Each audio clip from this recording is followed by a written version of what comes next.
ती काय कुठल्या शासनाची संस्था नाही, समाजाची संस्था आहे. मग संस्थेचा विकास का नाही झाला? तर असा तो चुकीचा प्रचार केला जातोय आणि खरंच तुम्ही म्हणता त्या पद्धतीने झालंय.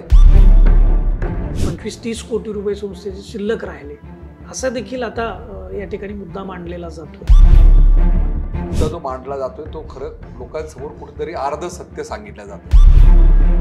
प्रगती पॅनलला विजयी करावं असं का वाटतं? आता तुम्ही 19 आणि 20 नंबरला जर का राहिले 2030ला सुद्धा, तर संस्थेला कुलूप लागणार. पुढच्या 6 वर्षामध्ये स्वायत्त झाल्याशिवाय पर्याय नाही.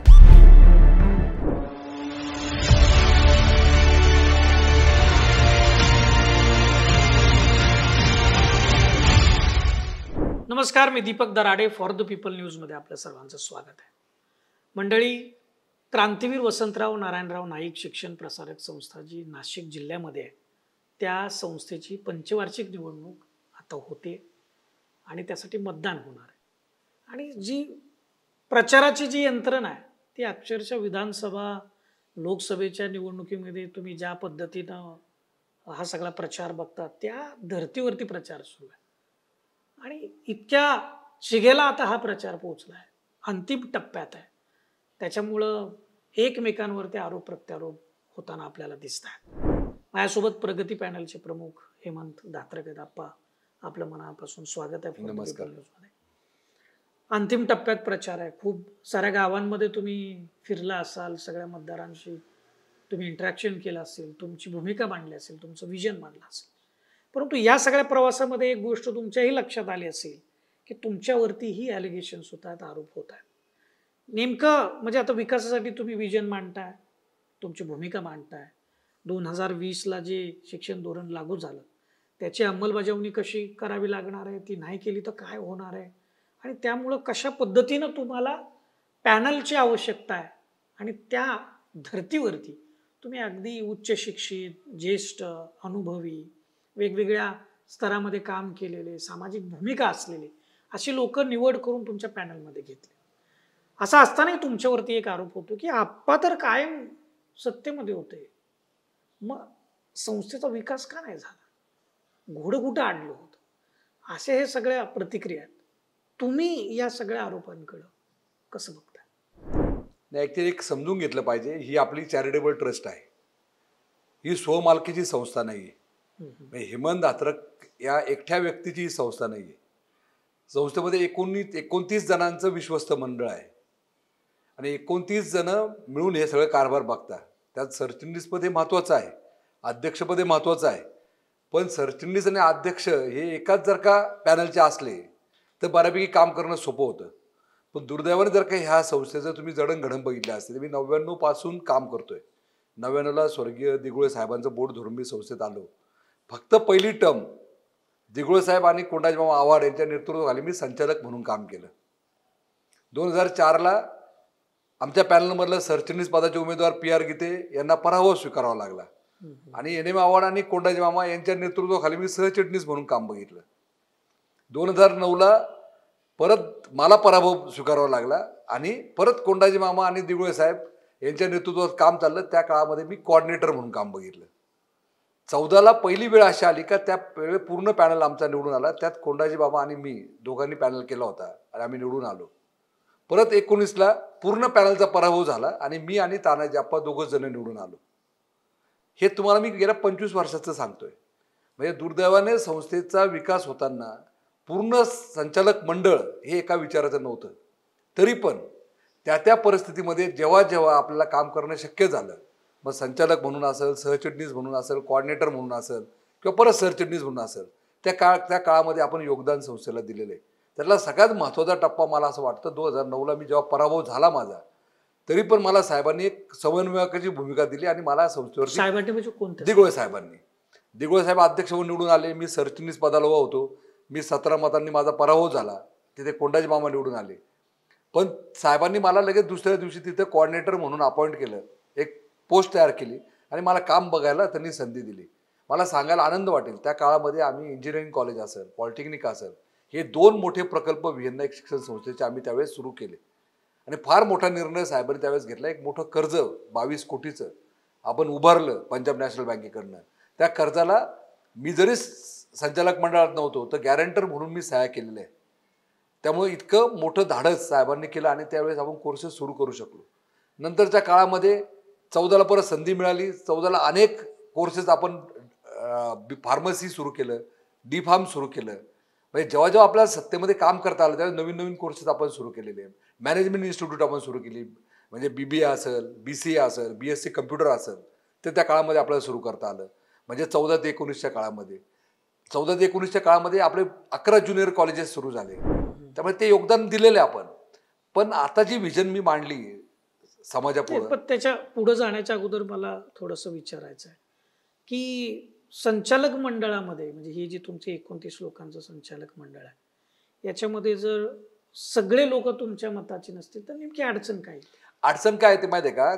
आपली घटना जी आहे, म्हणजे आपली घटनेमध्ये संचालक मंडळाने सभेमध्ये पारित केलेल्या ठरावांची अंमलबजावणी करणं हे सरचिटणीसचं काम असतं. त्यामुळे एखादा विचार काही सभागृहामध्ये ठेवला गेला आणि तो सर्वानुमते मंजूर नाही झाला तर सरचिटणीसला ते काम करण्याचा तसा अधिकार नाही. सरचिटणीस ते करू शकत नाही. तो ठराव मंजूर झाला पाहिजे, ते कोर्सेस मंजूर झाले पाहिजे, काम करण्याची पद्धत ही निश्चित झाली पाहिजे. म्हणजे संचालक मंडळ जे आहे, संचालक मंडळाची प्रमुख भूमिका आहे. जे संचालक विविध तालुक्यामधून निवडून येतात प्रतिनिधी म्हणून, तरी प्रतिनिधींनी सभागृहामध्ये ठराव मांडायचे असतात. का संस्थेचं शैक्षणिक धोरण काय पाहिजे, शिक्षणाबद्दलचं धोरण काय पाहिजे, कर्मचाऱ्यांच्या बदल्यांबाबतचं धोरण काय पाहिजे, कर्मचाऱ्यांच्या प्रशिक्षणाच्या बाबतचं धोरण काय पाहिजे. सरचिटणीसाचं काम हे सगळं धोरणाचं अवलंब करणं, ते सगळं रेकॉर्ड सांभाळणं, ते मिनिट्स ऑफ मीटिंगचे प्रोसिडिंग सांभाळणं, त्याप्रमाणे इम्प्लिमेंटेशन करणं, आदेशाच्या अध्यक्षाच्या आदेशाप्रमाणे त्यांनी काम करणं हे राहतं. त्यामुळे तुम्हाला एक कोहिजिव्हनेस जो राहतो अध्यक्षापासून संचालकांपर्यंत, जर का तो असता तर काम करणं खूप सुसह्य होतं. नाही तर मतभेद होऊन कुठेतरी कामामध्ये आपल्याला थांबावं लागतं आणि मग आपल्याला पूर्ण गतीने कामं करता येत नाही. आता हे मागच्या तुमच्या 5 वर्षामध्ये जे काही 25-30 कोटी शिल्लक राहिल्याचा जो सध्या प्रचार आहे, म्हणजे खूप संस्था प्रॉफिटमध्ये आली, खूप संस्था उत्तम चालली, 25-30 कोटी रुपये संस्थेचे शिल्लक राहिले, असं देखील आता या ठिकाणी मुद्दा मांडलेला जातोय. तुम्ही कसं बघता? कारण तुम्ही तर सरचिटणीस होता या. नाही, त्याच्यामध्ये मुद्दा जो मांडला जातोय तो खरं लोकांसमोर कुठेतरी अर्ध सत्य सांगितलं जाते. म्हणजे हा जो प्रयत्न चाललाय हा कुठेतरी एक निगेटिव्ह नेरेटिव्ह सेट करून त्यांच्यासाठी पॉझिटिव्ह, इतर पॅनलसाठी निगेटिव्ह. म्हणजे मी 25 कोटी जमा केले, मी 30 कोटी जमा केले, मी 15 बिल्डिंगा बांधल्या, 50-60 कोटी जमा केले, 25 कोटी खर्च केले, 25 कोटी बॅलन्स केला आणि हे मी केलं, मागच्यांना हे काही जमलं नाही. हे कुठेतरी निगेटिव्ह प्रचार करण्यासारखा आहे. मी तुम्हाला मग उल्लेख केला का 2009ला इंजिनिअरिंग कॉलेज आपण सुरू केलं, तंत्रनिकेतन आपण सुरू केलं. ते सुरू करण्याकरता जो निधी लागला तो बँकेच्या मार्फत आपण उभारला. म्हणजे 22 कोटीचं कर्ज आपण घेतलं. 22 कोटीचं कर्ज घेतल्यानंतर 9 नंतर 14 पर्यंत ते कर्ज आपल्याला भरावं लागलं. कर्ज भरताना संस्थेला हप्ता भरणं हे अडचणीचं होतं, कारण इंजिनिअरिंग कॉलेज आणि तंत्रनिकेतन एवढं उत्पन्न नव्हतं का आपण कर्ज भरू शकत होतो. मग 14ला आपल्याला एक मोठा निर्णय घ्यावा लागला आणि आपली एक इजड ओळची असलेली एक एकर जमीन ती विकावी लागली. ती 26 कोटीला विकल्यानंतर जे कर्ज आपण घेतलं होतं ते कर्ज अधिक व्याज अशी पूर्ण परतफेड आपण केली आणि 2014ला नंतर आपली संस्था कर्जमुक्त झाली. मग इंजिनिअरिंग चालू झालं होतं, पॉलिटेक्निक चालू झालं होतं, फार्मसी चालू झालं होतं, डी फार्म चालू झालं होतं, मॅनेजमेंट इन्स्टिट्यूट चालू झालं होतं. मी जसं तुम्हाला बोललो तसं 11 ज्युनियर कॉलेज आपले ग्रँटेड झाले होते, 11 माध्यमिक शाळा आपल्या ग्रँटेड झाल्या होत्या. त्या दोघांचा मिळून साधारण 200-250 स्टाफचा पगार आपल्याला संस्थेला द्यावा लागायचा 3-3.5 कोटी वर्षाला. तो आपला देणं वाचलं, ते शासन द्यायला लागलं. या सगळ्यांचं कलेक्टिव्ह इफेक्ट काय झाला का तुम्हाला 19पासून संस्थेला उत्पन्न चांगलं होतं. म्हणजे साधारण वर्षाला किती पण म्हटलं तर वर्षाला साधारण 25-30 कोटीचं उत्पन्न सुरू झालं. आणि मग ते उत्पन्न सुरू झाल्यानंतर खर्च काहीच केला नाही, नवीन कोर्सेस सुरू केले नाही, फक्त काही इमारती बांधल्या जेमतेम, त्या इमारतींमध्ये नवीन कोर्सेस सुरू केले नाही. उलट हे 25 कोटी का 50 कोटीपेक्षा जास्त रक्कम जमा व्हायला पाहिजे होती. कारण आपण जर का बघितलं तर 2019ला अभियांत्रिकी कॉलेजची फी आपली 64,000 रुपये होती. आज 2024ला ती फी झालेली 54,000. 64ची 54 झाली, 64ची व्हायला पाहिजे होती 1,00,000, ती झाली कमी 10,000. आणि आपलं फार्मसी कॉलेजची फी होती 80,000, ती झाली 52,000, ती कमी झाली, ती व्हायला पाहिजे होती 1,00,000. एक फी आपण जे ठरवते आपण नाही ठरवत, फी रेग्युलेटिंग अथॉरिटी FRA ही फी निश्चित करत असतं प्रत्येक कॉलेजची. ती फी निश्चिती कशावर होते का ते कॉलेज इन्फ्रास्ट्रक्चरवरती खर्च किती करतं, पगारावरती खर्च किती करतं, विद्यार्थ्यांच्या डेव्हलपमेंटवरती खर्च किती करतं. जेवढा खर्च तुम्ही कराल तेवढी तुम्ही फी घेऊ शकता. त्याचं पूर्ण कॅल्क्युलेशन म्हणजे पूर्ण जमा होणारा पैसा अधिक विद्यार्थ्यांची संख्येने भागितलं का ती फी तुम्हाला सेट होऊन जाते. तर आज दुर्दैवाने मागच्या काळामध्ये कुठल्याही शिक्षकाला इन्क्रिमेंट दिलेलं नाही, कुठलं इन्फ्रास्ट्रक्चर उभं केलेलं नाही, पायाभूत सुविधा त्यांना दिलेल्या नाही, साधा एक खडू त्यांना घेण्याची परवानगी दिलेली नाही. मागच्या 5 वर्षामध्ये एक वेगळ्या पद्धतीने काम केलं गेलं आणि कुठेतरी मग संचय होऊन जे काही 25-30 कोटी जमा झाले, मग ते आम्ही जमा केले असं एक समाजाला दाखवलं जाते. उलट ह्या वेळेस संस्थेचे पैसे फार मोठ्या संख्येने जमा व्हायला पाहिजे होते. पुढच्या काळात पण ते जमा होतील आणि मग आपण जमा केले तर मग पूर्वीचे लोक सगळे चोर होते का? मग तुम्हाला असं म्हणायचं का दिगुळे साहेबांनी काहीच केलं नाही, आव्हाड साहेबांनी काहीच केलं नाही, कोंडाजी मामांनी काहीच केलं नाही, सर्व आलं मग भाऊंनी सगळं केलं? तर असा तो चुकीचा प्रचार केला जातोय. आणि खरंच तुम्ही म्हणता त्या पद्धतीने झालंय. समाजामध्ये गेल्यानंतर आम्हालाही लोक विचारतात, अरे बाबांनो त्यांनी तर 30 कोटी जमा केले, 14 बिल्डिंग बांधल्या, मग तुम्ही काय केलं? 14 ते 19 मध्ये पण 14-15 बिल्डिंग बांधल्या. आणि बँक बॅलन्सच जर काय सांगायचं होतं 14-15ला काय 19ला बँक बॅलन्स पूर्ण नील नव्हता झाला. ते जे सांगितलं जातं का 19ला फक्त 31 लाख रुपये खात्यावर होते, तर तसं चुकीचं सांगितलं जातं. जर का तुम्ही अभियांत्रिकीचं खातं बघितलं, तुम्ही फार्मसीचं खातं बघितलं, तुम्ही वरिष्ठ महाविद्यालयांचे खाते बघितले, तर सगळ्या खात्यांची बेरीज करून त्यावेळेस पण 14-15 कोटी रुपये खात्यांवरती होते. ते फक्त त्या संचालक मंडळाने त्याची जाहिरात केली नाही. ती जाहिरातीची वस्तू नाही. ही काय आपली फायनान्शियल इन्स्टिट्यूट नाही आहे. मी पैसे किती कमवले. क्रांतीवीरांच्या नावाने स्थापन झालेल्या संस्थेचं काम पैसा किंवा नफा कमवणं नाही आहे. विद्यार्थ्यांना तुम्ही काय दिलं, कोणते कोर्सेस दिले, काय दिलं पिढीला, हे सांगणं आहे. फक्त याचा प्रसार फक्त असा केला जातो का मी पैसे साचवले. पैसे साचवण्यासाठीची शिक्षण संस्था नाही आहे. शिक्षणाचं तुम्ही प्रसार करण्यासाठीची संस्था आहे. तुम्ही पैसे साचवून त्या 25 कोटीमध्ये एखादं BMSचं कॉलेज सुरू केलं का, एखादं BHMSचं कॉलेज सुरू केलं का, एखादं नर्सिंगचं कॉलेज चालू केलं का, एखादा सदा डिप्लोमा कोर्स तुम्ही मागच्या 5 वर्षात आणला का, किंवा एखाद्या तुकडी तरी डिव्हिजन तरी तुम्ही आणली का ग्रँड करून? म्हणजे तुम्ही जे हे म्हणताय तुम्ही आणलं का, हो. आणि याच्यावरच तुम्हाला प्रश्न विचारतो, मग तुम्ही होते, तुम्ही का नाही प्रयत्न केले? नाही, हे जे कन्फ्युजन आहे सभासदांमध्ये, याच्यामध्ये मागच्या 2019ला जी निवडणूक झाली त्या निवडणुकीमध्ये फक्त मी आणि तानाजी आप्पा 2 जण निवडून आलो. 27 जण हे समोरच्या पॅनलचे होते. आता 27 जण जे समोरच्या पॅनलचे होते त्याच्यामधले पण 4 जण यावेळेस माझ्या पॅनलमध्ये आहे. ते 4 सिनियर आहे. याच्यात गंमत तीच आहे, हे त्यांच्या पॅनलमधल्या लोकांना सुद्धा त्यांच्याबरोबर उभं राहावंशी का नाही वाटलं? एक अधिष्ठारशाही किंवा एक हुकुमशाही पद्धतीने काम केलं गेलं. कुठल्याही संचालकाला जे त्यांच्याबरोबर पण आता उभे आहे, यांची जर तुम्ही इंटरव्ह्यू घेतली तर ते पण तुम्हाला सांगितलं त्यांनाही विचारलं गेलं नाही. मागच्या 5 वर्षाचे जे कामकाज झालं ते कोणालाही विचारलं गेलं नाही. वेळोवेळी विरोध केला का, आता आपण वेळोवेळी विरोध नोंदवला. पण सगळ्यात महत्त्वाची परिस्थिती अशी, ती शिक्षण संस्था आहे. ती काय कुठल्या शासनाची संस्था नाही, समाजाची संस्था आहे. म्हणजे कुटुंबातली व्यवस्था आहे. म्हणजे थोडक्यामध्ये कुटुंबामध्ये जर का आपलं काही भांडण असेल ते जर का आपण चव्हाट्यावर किंवा चौफुलीवर घेऊन गेलो तर त्याचा प्रचार होतो आणि कुठेतरी संस्थेलाच गाळबोट लागतं. आणि हे फक्त विनायक शिक्षण संस्था मर्यादित नाही. या विनायक शिक्षण संस्थेवर नाशिक जिल्ह्याचं सगळं राजकारण पण अवलंबून आहे. म्हणजे वंजारी समाजाचं, म्हणजे वंजारी समाजाचे जे छोटे छोटे नेते आपले, ते त्यांच्या क्षेत्रामध्ये जे काही काम करतात, तर कुठेतरी समाजाला गालबोट लागायला नको, ही काळजी घेणं गरजेचं होतं. त्यामुळे आम्ही कुठलंही जे काही भांडण होतं आम्ही फक्त आमच्या कार्यकारी मंडळाच्या सभेमध्येच मांडलं आणि त्यांना पूर्णपणे सहकार्य केलं. ज्या पद्धतीने ते काम करत होते ते काम आम्ही त्यांना सहकार्य केलं. जे वाईट होत होतं ते थांबवलं, जे चांगलं घडत होतं त्याला मदत केली. त्यामुळे कमीत कमी आपलं इंजिनिअरिंग कॉलेज असेल, तंत्रज्ञान केंद्र असेल, फार्मसी असेल, याच्या परवानग्या आपल्या गेल्या नाही. तर आज आपलं कॉलेज अधोगतीला जाताना तुम्ही रेकॉर्डवर बघू शकता, UGCच्या वेबसाईटवर बघू शकता. जे अभियांत्रिकी कॉलेज आपलं 3 नंबरला होतं, 19 कॉलेजेस आहे जिल्ह्यामध्ये, ते अभियांत्रिकी कॉलेज आपलं 19 नंबरला आहे आता. जे फार्मसी कॉलेज आपलं 5 नंबरला होतं ते शेवटच्या 2 मध्ये आपलं कॉलेज आलेलं आहे. म्हणजे गुणवत्ता फार मोठ्या प्रमाणात ढासळलेली. याला जर का म्हणून 2020चं जे शिक्षण धोरण आहे त्याची व्यवस्थित अंमलबजावणी झाली पाहिजे, करण्याची गरज आहे. आता 2020च्या अंमलबजावणी झाल्यानंतर आता मात्र तुम्हाला माफी नाही. आता तुम्ही 19 आणि 20 नंबरला जर का राहिले 2030ला सुद्धा, तर संस्थेला कुलूप लागणार, टाळा लागणार आणि आपल्या पूर्वजांनी केलेलं एवढं मोठं स्मारक हे दुसऱ्या संस्थेमध्ये मर्ज होणार, अशी भीती माझ्या मनामध्ये आहे आणि ते होण्याची शक्यता आहे. कारण धोरण खूप स्पष्ट आहे. त्या धोरणामध्ये फार भूमिका क्लिअर दिलेली आहे. त्याच्यामुळे कुठलाही इफ अँड बट्स नाही आहे. त्यामुळे तुम्हाला पुढच्या 6 वर्षामध्ये स्वायत्त झाल्याशिवाय पर्याय नाही. आरोप प्रत्यारोप होत राहणार, प्रचार आहे निवडणुकीचा, त्याच्यामुळं ते होत राहील. परंतु आता शेवटच्या टप्प्यात आहे, प्रगती पॅनलला विजयी करावं असं का वाटतं? का म्हणून तुम्ही लोकांसमोर काय आवाहन ठेवलं? मी साधारण नाशिक जिल्ह्यामध्ये मागच्या 10 दिवसामध्ये 101 प्रचाराच्या सभा घेतल्या असतील. सगळ्या प्रचार सभांमधून मी कुठल्याही सभेमध्ये समोरच्या पॅनलच्या नेत्यांवरती आरोप केले नाही.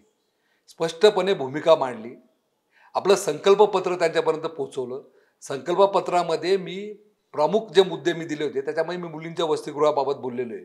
तिथे मी नवीन जे कोर्सेस आपले मेडिकल रिलेटेड, मी मेडिकल कॉलेजबद्दल नाही बोललेलो, कारण मेडिकल कॉलेजचं बजेट फार मोठं आहे. 500 कोटीचं बजेट आहे. मी BMS बद्दल बोललोय, मी BHMS बद्दल बोललो, मी नर्सिंग कॉलेजबद्दल बोललो, मी पॅरामेडिकल कोर्सेस जे आहे, मग आपलं तुमचं पॅथॉलॉजी असेल, तुमचं रेडिओलॉजी असेल, तुमचे छोटे छोटे जे कोर्सेस असतील DMLT सारखे, असे अनेक कोर्सेसबद्दल बोललेले. त्याच्यानंतर आता असलेले एक्झिस्टिंग कॉलेजमधल्या स्टाफला ट्रेनिंग ही फार मोठी गरज आहे काळाची.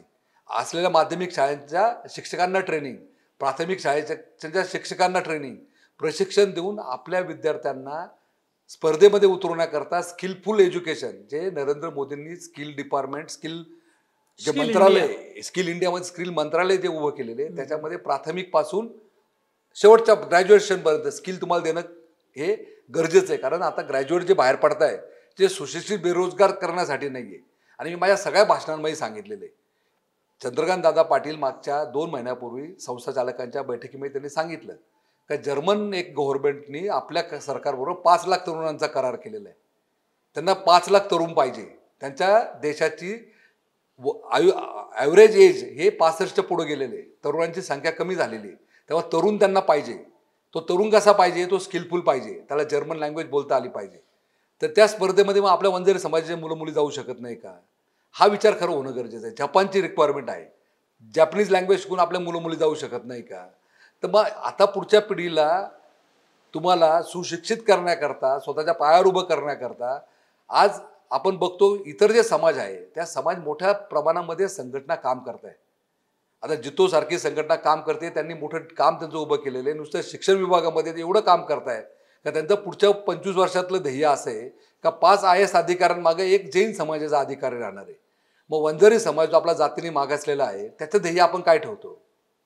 आज आपले जे पूर्वज आहे त्या पूर्वजांनी एवढं सगळं स्मारक उभं केलेलं आहे. तर मी आव्हान एकच करतोय सगळ्या सभासदांना, हेमंत दात्रकने पॅनल उभा केलेला आहे, हा खूप चांगला पॅनल दिलेला आहे. इतर वाईट एखादा अजिबात नाही, आपले नातेवाईकच आहे.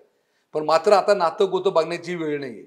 आता पुढचे 6 वर्ष जो संस्थेला न्यू एज्युकेशन पॉलिसीप्रमाणे विद्यापीठाच्या दिशेने घेऊन जाईल, स्किलफुल एज्युकेशन देईल आणि आपल्या पिढीला एक चांगला वारसा देईल, अशा टीमच्या हातात ते देणं गरजेचं आहे. म्हणून आम्ही सर्वांना आवाहन करतोय का कुठलेही नातं गोतं न बघता तुम्ही संपूर्णच्या संपूर्ण प्रगती पॅनल जो आपल्या समोर आलेला आहे का ज्याची निशाणी रोड रोलर आहे, याला तुम्ही शिक्का द्या आणि पूर्ण पॅनलला तुमच्या काम करण्याची संधी द्या. समाज पुन्हा एकदा फक्त आप्पाच गेले तर पुन्हा काम बहुमताचा विषय येऊ शकतो. बहुमताचा विषय येऊ शकतो, काम करता येणार नाही.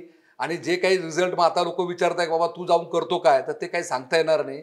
म्हणून आम्ही खूप चांगल्या पद्धतीने समाजापुढे हे सांगितलेले आहे तर तुम्ही संपूर्ण पॅनल द्या. संपूर्ण पॅनल दिलं की तुम्ही जो विश्वास ठेवाल त्याला तुम्हाला तडा जाणार नाही, तुम्हाला अभिमान वाटेल. आज मी मागे पण बोललोय भाषणांमध्ये, आज VNX शिक्षण संस्थेमध्ये किती वंजारी मुलं शिक्षण घेत आहे याचं पण आपण आत्मपरीक्षण आपल्याला करावं लागणार आहे.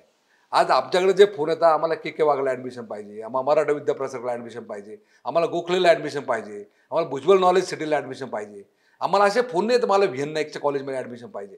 तर आपल्याला सुद्धा आपली स्वतःची लाज वाटते का आपण असं काय देतोय. म्हणजे आपण तिथे आपला वेळ एवढा देतोय, आपला एवढा वेळ दिल्यानंतर जर का आपल्याच मुलांना आपण कुठेतरी फसवत असेल तर पुढची घडणारी पिढी ही तुमची स्किलफुल निघणारच नाही आहे, ते सुशिक्षित बेरोजगारच होणार आहे आणि त्यांना ग्रॅज्युएट होऊन परत शेती करायला जावं लागणार आहे. म्हणजे आपण अधोगतीकडे चाललोय असं मला वाटतं. म्हणून वेळेच जागं होऊन आपल्याला दिशा ओळखावी लागेल. फार म्हणजे या प्रचाराच्या शेवटच्या टप्प्यामध्ये जे तुम्ही मतदारांना आवाहन केलं आणि जी काही तुमची भूमिका मांडली या संदर्भामध्ये मतदार निश्चितपणे गांभीर्यानं विचार करतील, सत्सद विवेक जागरूक ठेवून याविषयी विचार करतील आणि मतदान करतील अशी अपेक्षा ठेवूयात. आपण वेळ दिलात, आपली भूमिका मांडलीत त्याबद्दल धन्यवाद. थँक्यू. क्रांतीवीर वसंतराव नारायणराव नाईक शिक्षण प्रसारक संस्था, आपल्याला माहिती आहे पंचवार्षिक निवडणूक आहे, प्रचार शिगेला पोहोचलाय. प्रगती पॅनलचा जी काही भूमिका आहे ती हेमंत दात्रक यांनी आपल्यासमोर मांडलेली. आपल्याला नेमकं काय वाटतंय, संस्था कुठं नेली पाहिजे, संस्थेमध्ये काय विचारानं तिथलं कामकाज व्हायला पाहिजे. आपण सुजाण आहात, सज्ञान आहात, आपण जाणता. आपली कमेंट ही बहुमोलाची आहे. त्यामुळे व्हिडिओच्या खाली आपण कमेंट करा आणि आपलं मत नोंदवा. धन्यवाद. भारत दुनिया का सबसे बड़ा लोकतंत्र और एनएलसी भारत देश का सबसे बड़ा गैर राजनीतिक मंच. शक्तिशाली लोकतंत्र के लिए राहुल कराट का सार्थक कदम.